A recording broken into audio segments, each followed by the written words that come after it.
আজকে খালি 3টা কুকুরের ডিম ভাজমু, তাও কুকুরের ডিমও পারছে আর উত্তর জ্বলা জ্বলা ভাজ না তাহলে পুষ করুন। বাইর থেকে 3টা ডিম পাঠা দিয়ে একটা তো তোহানি খাই লাইছিলাম, কাঁচাই খাইছিলাম। আর আজকে কিন্তু এই 2টা আজকে মনে করেন পুষ করে খাবো। এখন রাত হয়ে গেছে মেলা, এছাড়া আর কি করুন। কুকুরের ডিম মনে করেন পুষ করি, কুকুরের ডিমও পারে খাওয়ার উত্তর জ্বলা জ্বলা। এই জ্বলা জ্বলা ডিম কি খাওয়া হয়, একসঙ্গে তো খাওয়া হয় না। বুঝে না বড় বড় দিকে পারবো তাহলে না কাম হবো। তাই হয় কবি 2টা মিলে হইলে পরে হয়ে যাবো। নুন ঠুন দিয়ে খাই আলাম ওবি মনে করেন যে তো আন্দাবাড়ি করার থেকে এখন আন্দাবাড়ি করা বেজাল। বালা বালা তরকারি না পেস্ট টেস্ট সবকিছু কাইডে ডাঙ্গা তরকারি আন দিমু, তারপর আলু তরকারি আন মিলে খাবার মধ্যে আসলে তা আলু হইলে পুরেন পুরেন আলু বাজারে গেল ভালো নতুন তরকারি নাই।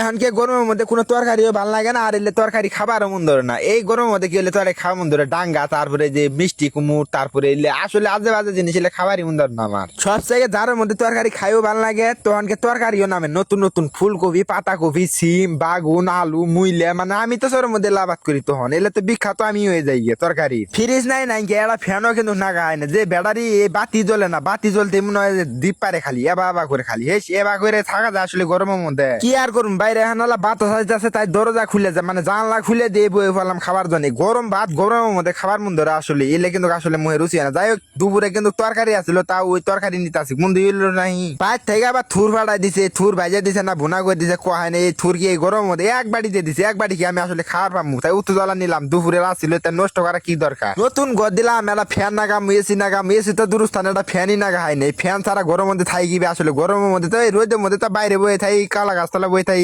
আজকে আবার কোন জঘন্য একটা মানুষ গিলাস নিয়ে গেছে আমার। আমি এই ভাত ঠিক মতো খাই না, গিলাস টিলাস কোনো কোনটা পরে থাই এলে গুছাই হারাই না, গিলাস নিয়ে গেছে গান। গিলাস ছাড়া পানি খাই কি কলচি ধরে কি আসলে পানি খাওয়া যায়? মানুষ যে তো খারাপ। আপনার আবার করবেন তোমার বাচ্চা খালি গিলাস নিয়ে পড়বে, এত মানুষের খায় তার কাম নাই। মানুষ ঘাস কাটবার একজন পানি খায়, আবার আরেকজনে নাকি বুঝতে ঘাস কাটা হয় না, আরেকজনে না পানি উঠে গেছে, পানি উঠে গিলাস উঠে গেছে গা। যাই হোক কেরা পানি না যায়, কেরা কোনো ফালাই দিছে না নিয়ে গেছে কোয়া হয় না। এলে কিন্তু ভাত আবার আমি খাম না, এলে ডনের নাকি থুইতাছি, মানে গাওলা মধ্যে থেকে বাড়ির মধ্যে তুলতাছি। এলে ইডি ভাত ভেকটি ডন খাবো 5 মিনিটের মধ্যে খাই শেষ করবো। এলে কিন্তু দুপুরের ভাত ওই তো আবার ভালো ভাত খাওয়াচ্ছে না, যেহেতু পচা বাজি আছে ওইলে খাওয়ারই ফুকা। এই মনে কথা যে আজকে পোলাও পাইছি কাম হয়েছে, 5 মিনিটের মধ্যে খাওয়া শেষ করবো। যে প্লেটে ভাত দিছি ওই মনে কথা যে আজকে পাইছি কাম হয়েছে আজকে। আসলে কইতেই কয় যে কুত্তের পেটে কোনোদিন ঘিও জমে না। গরম ভাত দে, গরম ভাত কিন্তু খায় না, গরম ভাত খালি হুঙ্গি। আর এই যে পচা ভাত ইরি আল্লাহ জিবা করে খাইতে আছে মনে কথা যে কাম হয়েছে আজকে, কামটা দিছি। আগে কিন্তু একবারে বাচ্চা নিয়েছিলাম, এখন কিন্তু বড় হয়ে গেছে গা। এখন তাই কিন্তু বাইরে থা না, গরম দাঁত থোয়া যাবো না। বাইরে তুমি যে হিয়াল কান ধরে আর পাট খেতে মধ্যে যাবো। এখন যদি হিয়াল ঘেউ ঘেউ করে যে এখন খুবই মধ্যে ঢুকে পড়ে খাওয়া শেষ দিছে, খাওয়া শেষ দিয়ে মনে মনে কয়েছে